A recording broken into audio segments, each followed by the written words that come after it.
You're listening to the Stephen A. Smith Show podcast. Number to call up as always is 888-SAY-ESPN. It's 888-729-3776. By the way, to win in basketball, you got to play great coverage, right? And with Straight Talk Wireless, you know you're getting great coverage because they use the exact same 4G LTE towers as the big carriers, but for a lot less. Straight Talk Wireless, only at Walmart. Refer to terms and conditions of service at straighttalk.com. It's time for Straight Talk, brought to you by Straight Talk Wireless. Best phones, best networks, no contracts. Ladies and gentlemen, LeBron James and the Cleveland Cavaliers are advancing to the second round. LeBron James, once again, proving he's the greatest player in the world. We will get to all of that, I promise. We will get to a slew of NBA items, I promise. We will continue to talk about the residue emanating from the NFL draft, where the Giants took Saquon Barkley, where the New York Jets took Sam Darnold. And we'll get into all of that and then some. Okay? I promise. But forgive me for throwing just a monkey wrench in everybody's anticipation when it comes to what I'm going to talk about. Because even though I love my basketball, and even though I love my NBA, Lord have mercy, just in case y'all missed it, did you see the Yankees? Did you see the Yankees? Did you see the Yankees before? Do you know that they won 9 straight? Do you know that this team was about 7, 8, and 9 games back just a couple of weeks ago from Boston? Is now within 2 games. Did you know that they were about to go up against the reigning, defending World Series champion, Houston Astros? Okay? A matchup that's much anticipated. Did you know that Giancarlo Stanton ain't striking out 5 times in a game? Did you know that Aaron Judge is showing patience at the plate? Did you know that Gary Sanchez, that catcher, basically playing in his 200th game, has already smacked 60 home runs in his career as a catcher? Did you know? Did you know? Did you know? Did you see Didi Gregorius? Have you seen him perform in April? The MVP of April. Have you seen it? I'm just wondering. Did you see CC Sabathia? Looks like he's eating his crunch berries again. That belly's flabbing just a little bit more. I like it. I like it. I don't want thin CC Sabathia. I don't want that CC Sabathia that's on Nutrisystem or something. I want that CC Sabathia that's sitting there and is a bit rotund. He pitches better when he's that way, damn it. That's just how I like it. That's just how I like it. And I want the world to understand that, damn it, look, man, ladies, I am a diehard New York Yankee fan. It's who I am. I can't help it. And I want everybody to understand and everybody to know that's how I feel. And when the Yankees are winning, I am in a much better mood. I am having a very good day because my New York Yankees are not disappointing me. They are winning baseball games. Aaron Judge hasn't slowed down from his rookie campaign. Gary Sanchez is smacking 447-foot homers. CC Sabathia is talking smack back to the officials. And Aaron Boone is running out to the dugout to come to the defense of his player because of one of these sorry instigating officials. These umpires always looking to cause trouble knowing they got the power to throw you out of the game. I love it. Now we're going to see what they do. Remember, this is the same Yankee team that went to Game 7 of the ALCS last year. They were 9 innings away from a berth in the World Series. They should have been the champions, beating the Dodgers, but they lost to a better team. Because the Astros were no joke. But it's a different day. It's a different day, damn it. And we're going to see. 888-SAY-ESPN. It's 888-729-3776. I just need to get that off my chest. Before I got into my basketball talk, I needed to get that off my chest. That is near and dear to me right now. That is near and dear to me right now. I mean, and by the way, the Yankees are going up against the Astros. They're not going to even get to see Garrett Cole. Garrett Cole, who finished the month of April, 61 strikeouts and a 1.73 ERA in 6 starts. They're not going to even see him. Good. Works for me.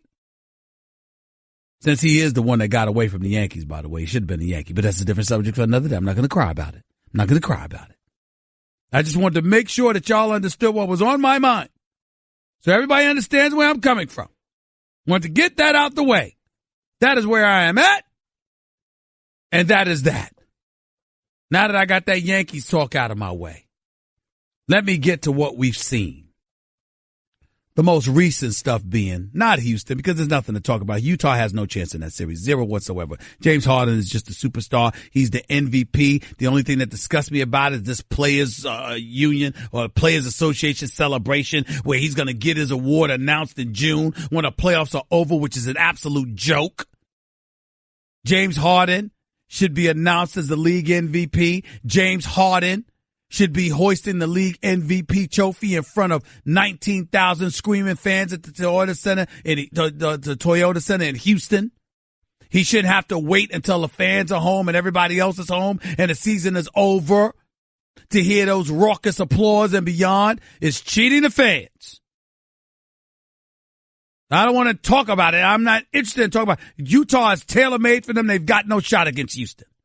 Cleveland is advancing to the second round, the Eastern Conference semifinals of these playoffs, courtesy of a 45-point explosion from LeBron James yesterday afternoon. He was absolutely sensational. No doubt about it. And here's the interesting, there's some interesting nuggets of information you all need to know. Cavs finished minus 40 in this series. Worst in NBA history for the winning team of a 7-game playoff series. They were minus 40. Remember, they lost the first game against Indiana by 18. And I forgot what they lost Friday night's game by. What was that, 30, 31?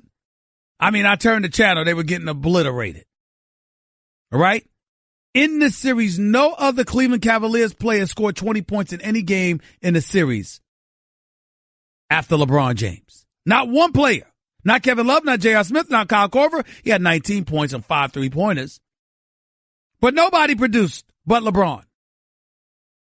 Obviously, the Cavs opened as underdogs against the Toronto Raptors. First time LeBron has been an underdog to an Eastern Conference team since 2008. Hasn't been an underdog since 2008. Whatever that means. Here's the bottom line.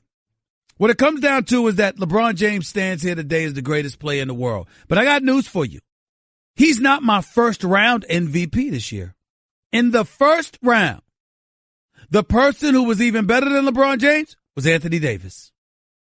Now, that ain't going to be applicable for the second round against the Golden State Warriors. That's not going to happen for the Golden State Warriors.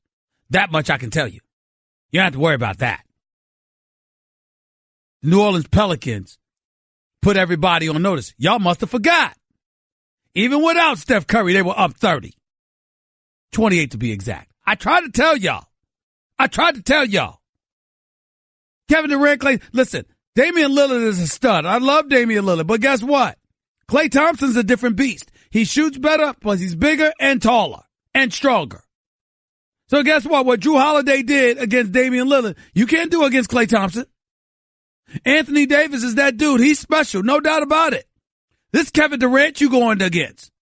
I tried to tell y'all, this is a different animal. I tried to sit up there and let y'all know, but nobody wanted to listen to me. I tried to tell you, this is a different beast. The Blazers are not the Golden State Warriors.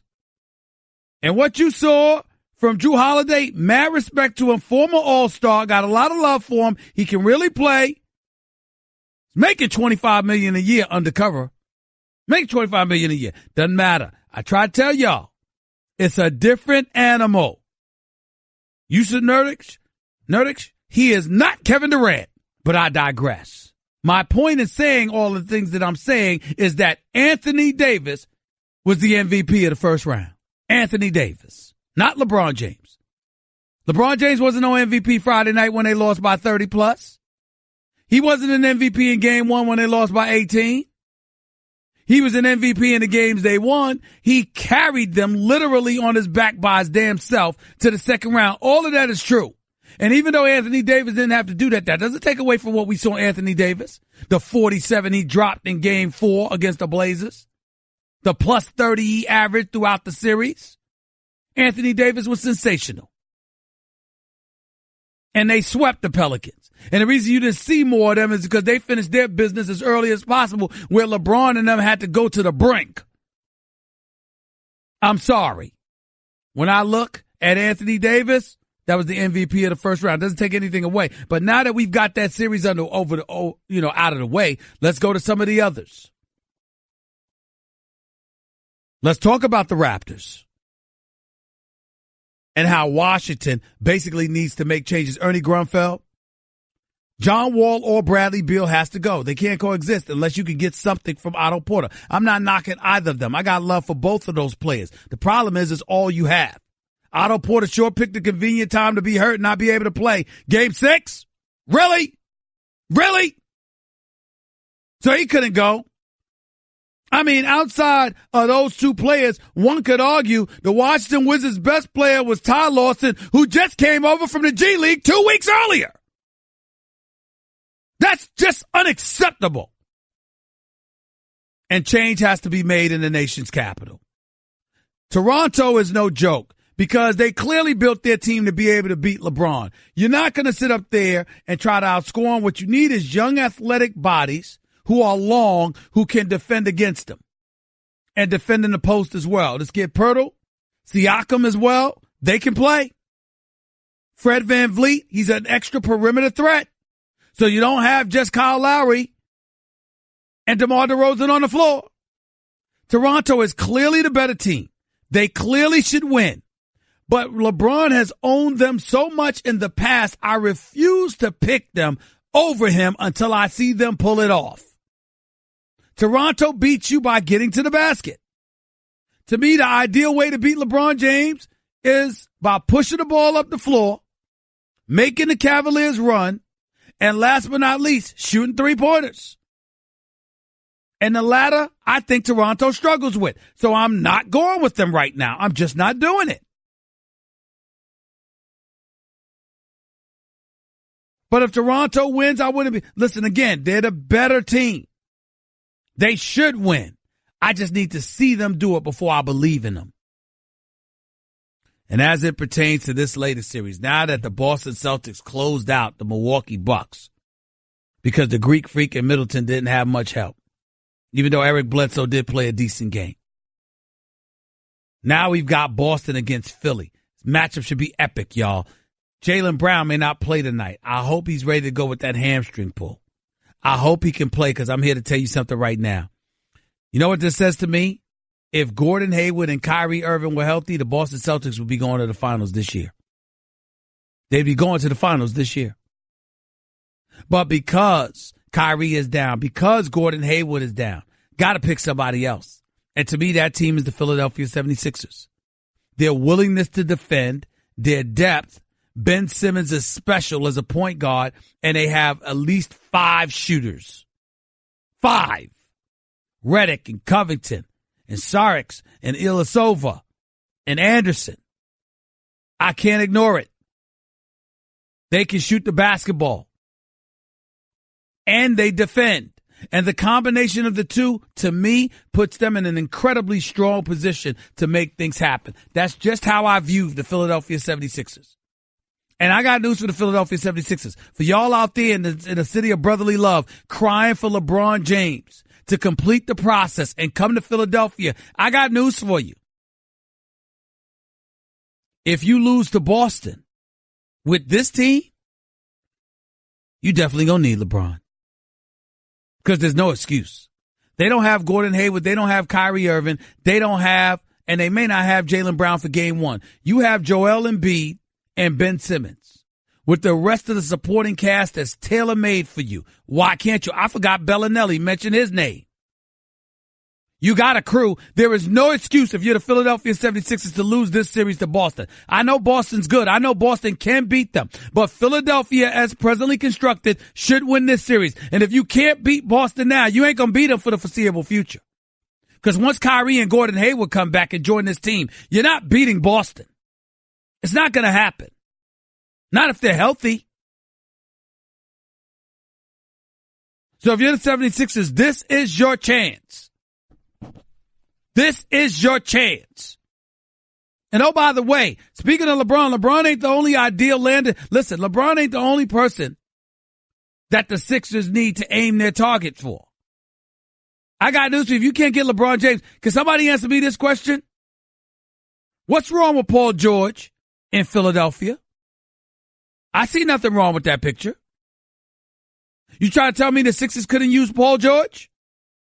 A backcourt of Paul George and Ben Simmons? What's wrong with that picture?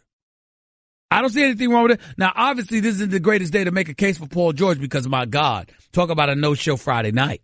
He didn't show up. He showed up every other game this series. Did not show up Friday night. Was anemic.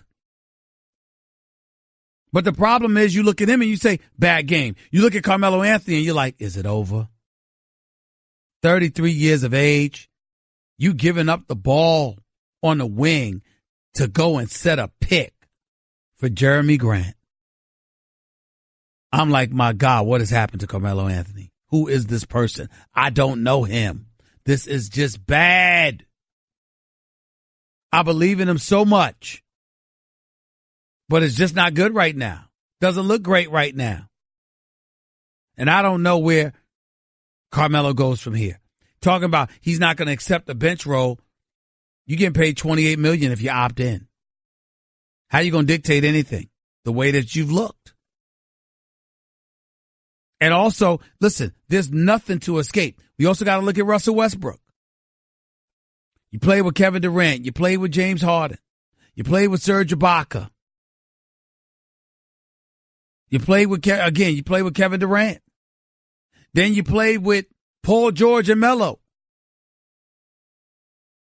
And since Kevin Durant has left, Russell Westbrook's record in the postseason is like 3-9. That's unacceptable. It's just unacceptable. There's no way around it. I mean, I don't know what else to say. I really, really don't. It just is what it is. And Russell Westbrook, you got to look at him now. You got to look at him and you got to start asking these questions. I think that he's a talent-wise, easily top 10. Top 5, probably. 2 consecutive seasons, averaging a triple-double. You don't see that every day. But he's home in the first round, yet again. 2nd consecutive years, Russell Westbrook is going home in the first round. They had Carmelo. They had Paul George. It wasn't good enough. Where do you go? That's just where I'm at with it.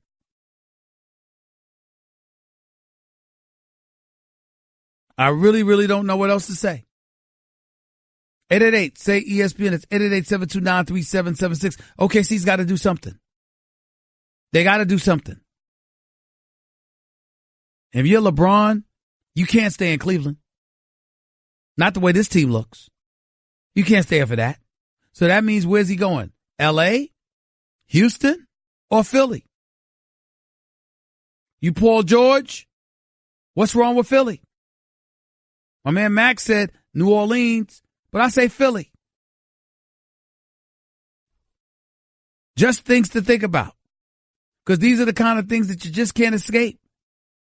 888-SAY-ESPN. It's 888-729-3776. That's the number to call into the Stephen A. Smith Show on ESPN Radio. Hour number 2, we'll have the great Mel Kiper Jr., our resident NFL draft guru. He'll come on with us to discuss what's worked, what hasn't, in terms of who's got picked in the NFL draft. We're looking forward to talking to him about that. We'll be continuing to talk about the NBA playoffs. LeBron James is moving on. Victor Oladipo, 30 points, 12 assists. He's going home. Indiana, valiant effort. Just wasn't good enough. Because they ran into the king, LeBron James. And I must say this, I don't want to sound sacrilegious. I don't want to sound blasphemous in any way.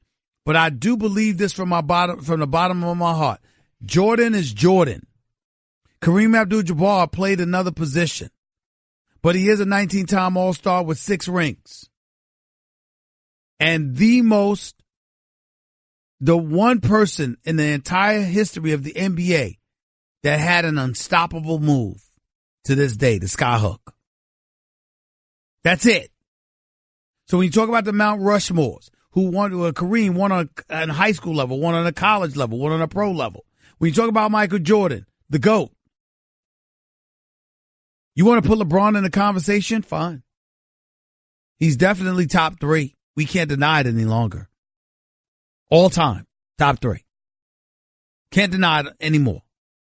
But having said all of that, even though he's the best in the world, even though I emphatically disagree, is it fair to at least ask the question, is LeBron James the greatest ever? Particularly after yet another tremendous Game 7 performance. Inquiring minds want to know. 888-SAY-ESPN. It's 888-729-3776. That was Straight Talk Wireless nationwide coverage on America's largest and most dependable 4G LTE networks. By the way, when was the last time you checked your credit scores? Know what they are now, not from a year ago with Credit Karma. Learn what affects your scores and what you can do to improve them. Maybe you need to dispute an error on your credit report, or maybe you're paying too much interest. Credit Karma could help with that. Is there unclaimed money in your name? Use Credit Karma to check. Once you know where you stand, Credit Karma helps you figure out your next move. They even offer free credit monitoring. So visit creditkarma.com or download the app now. That's Credit Karma, KARMA.com. Craving even more of Stephen A? Him of all people. For around-the-clock access to the man? I'm Stephen A. You can follow him on Twitter and Instagram at Stephen A. Smith and on Facebook at Stephen A. Next. You're holding up the line, ma'am. What did you say? You're next in line for the water slide, ma'am. Feet forward and enjoy the ride. Okay, dearie. This does look fun. Whee-oh! You melted me. I've melted. The Wicked Witch of the West on a water slide? Surprising. What's not surprising? How much you could save by switching to Geico. See what you've done. Oh! Geico. 15 minutes could save you 15% or more. By the way, Stephen A. Smith Show is being brought to you by Indeed, used by over 3 million businesses for hiring. Post a job today at Indeed.com/hire. It did need to be said. No question. Here's something else that needs to be said. Folks still making noise about this Josh Allen thing. Josh Allen, the quarterback out of Wyoming, racially insensitive tweets from 5 to 6 years ago when he was a teenager came to the surface on the eve of the draft. He has still ended up being picked in the top 10, 7th overall, once Buffalo moved up to get him. That is a beautiful thing. I look at it from this perspective. And I think about Josh Allen, and the one thing that comes to my mind is he was a kid. Now, I know what some folks are thinking. I really, really do. And I'm willing to say this.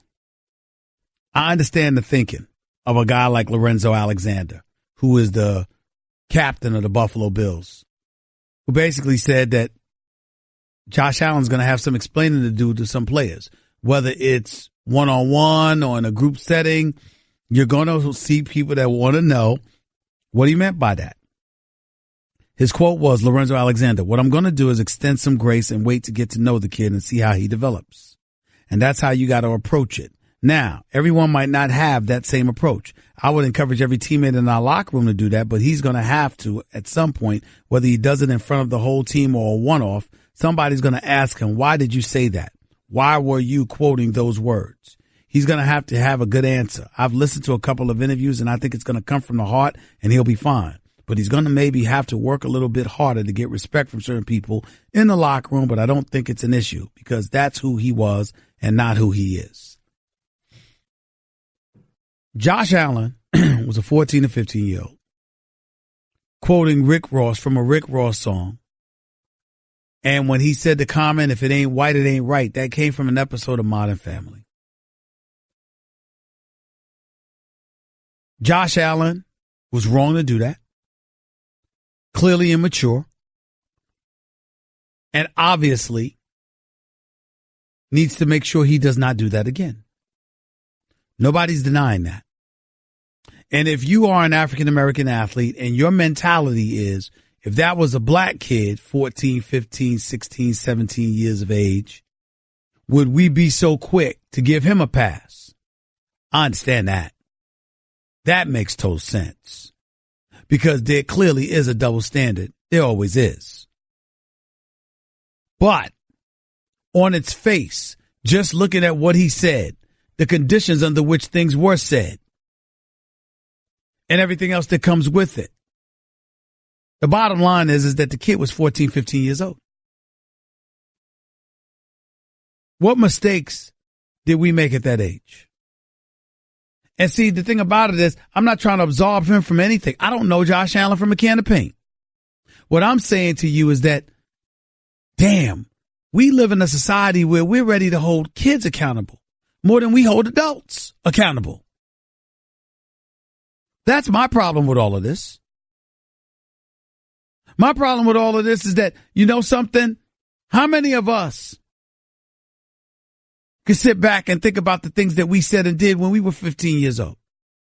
I mean, to him to be in a situation where he needs to repeatedly explain himself because of what he did for 15 years of age. Come on, y'all. Stop it. Just stop it. It's unnecessary. We've said stuff as adults that we may have had no business saying. Could you imagine what we did when we were 15? It's like enough's enough. Let the man be. He's a member of the Buffalo Bills. Let him go out there and play, and let his play speak for him. And as long as the damn stuff doesn't happen again, what do you care? We live in a world where the hip-hop industry has become a multi-billion-dollar industry. Multi-billions. And they perpetuate a message that isn't always the greatest thing in the world. And it ain't just about the N-word. It's about misogyny. Sometimes it's about xenophobia. Sometimes about a lot of different things. It's a given. And if we're willing to recognize that influence and the power to influence is manipulated and if not augmented by the music industry, by the media, et cetera, well, what the hell do you expect to happen to the Josh Allens of the world? And then I forgot where he comes from, Fireball, whatever it is, California, where it's 1% African American. It's entirely plausible that the confines, the environment that he's from, the people that he hung out with, we don't know what he knows, what he didn't know. We might find it unacceptable. That's fine. But 6 years later, leave the man alone. Let him go play football. And even though we might not like his words, and even though they may have been irresponsible, and even though we damn sure know it better not happen again, ladies and gentlemen, people feel what they feel in their heart. We can't judge what they feel. We have to judge how they act. Josh Rosen does not need to continuously revisit this issue. It is what it is. It was stupid of him. It was irresponsible of him. It was immature. It was incendiary. The man's apologized on numerous occasions. And I'm not giving him a pass because he's some NFL quarterback or anything like that. I'm not giving him a pass because I talked to him. I'm giving him a pass just like I gave DiVincenzo a pass, who I've never spoken to, when he wins a national championship for Villanova and wins the most outstanding player award. And the night he does all of that, y'all gonna ask him about a tweet that happened 5 years ago. Come on. It's not right. Leave him alone. It's done. It's over with. It better not happen again. But my God, I'm scared to think of what would happen to me if I'm held accountable for what I did at 14 or 15 years of age. Hell, I might not be sitting here today doing a radio show. If we judging folks like that, when you know better, you do better. When you're a kid, you don't know better. Cut the man a break. Cut the kid a break. Craving even more of Stephen A? Him of all people. For around-the-clock access to the man, I'm Stephen A. You can follow him on Twitter and Instagram at Stephen A. Smith and on Facebook at Stephen A.